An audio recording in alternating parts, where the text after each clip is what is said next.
গরুর বুদ্ধি সুকুমার রায়ের ছোট গল্প হাসির গল্প।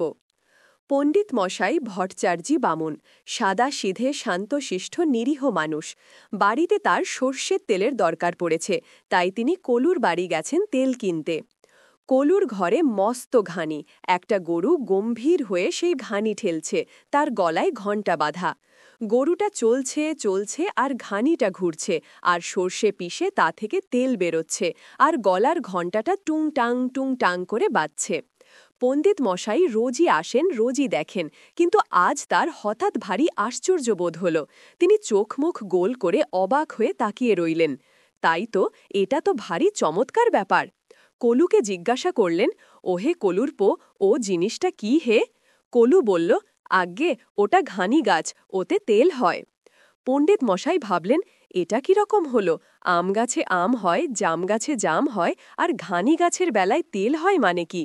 কলুকে আবার জিজ্ঞাসা করলেন, ঘানি ফল হয় না? কলু বললে, সে আবার কি?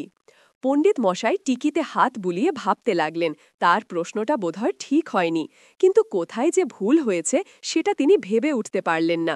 তাই খানিকক্ষণ চুপ করে তারপর বললেন, তেল কি করে হয়? কলু বলল, ওইখানে সর্ষে দেয় আর গরুতে ঘানি ঠেলে, আর ঘানির চাপে তেল বেরোয়। এইবারে পণ্ডিত মশাই খুব খুশি হয়ে ঘাড় নেড়ে টিকি দুলিলে বললেন, ও বুঝেছি, তৈল নিষ্পেষণ যন্ত্র। তারপর কলুর কাছ থেকে তেল নিয়ে পণ্ডিত মশাই বাড়ি ফিরতে যাবেন, এমন সময় হঠাৎ তার মনে আর একটা খটকা লাগল। গরুর গলায় ঘণ্টা কেন? তিনি বললেন, ও কলুর পো, সবই তো বুঝলুম, কিন্তু গরুর গলায় ঘণ্টা দেবার অর্থ কি? ওতে কি তেল ছাড়াবার সুবিধা হয়?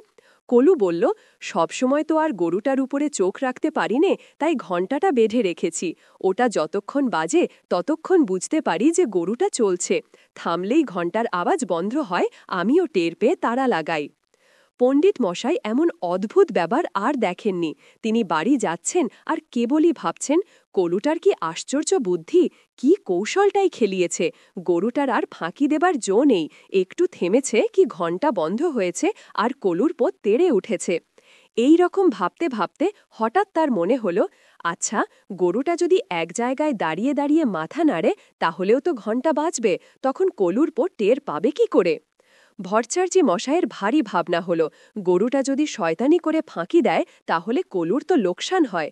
এই ভেবে তিনি আবার কলুর কাছে ফিরে গেলেন, গিয়ে বললেন, হ্যাঁ হে, ওই যে ঘণ্টার কথা বললে, ওটার মধ্যে একটা মস্ত গলদ থেকে গেছে। গরুটা যদি ফাঁকি দিয়ে ঘণ্টা বাজায়, তাহলে কি করবে? কলু বিরক্ত হয়ে বললে, ফাঁকি দিয়ে আবার ঘণ্টা বাজাবে কিরকম? পণ্ডিত মশাই বললেন, মনে করো, যদি এক জায়গায় ঠায় দাঁড়িয়ে মাথা নাড়ে, তাহলেও তো ঘণ্টা বাজবে, কিন্তু ঘানি তো চলবে না, তখন কি করবে? কলু তখন তেল মাপছিল। সে তেলের পলাটা নামিয়ে পণ্ডিত মশায়ের দিলে ফিরে গম্ভীর হয়ে বলল, আমার গরু কি ন্যায়শাস্ত্র পড়ে পণ্ডিত হয়েছে যে তার অত বুদ্ধি হবে? সে আপনার টোলে যায়নি, শাস্ত্রও পড়েনি, আর গরুর মাথায় অত মতলব খেলে না। পণ্ডিত মশাই ভাবলেন, তাও তো বটে, মূর্খ গরুটা ন্যায়শাস্ত্র পড়েনি, তাই কলুর কাছে জব্দ আছে। গ্রন্থনা অধ্যক্ষ মহসিন আলী আঙ্গুর, সম্পাদক ও প্রকাশক মুজিবনগর খবর.com, মেহেরপুর।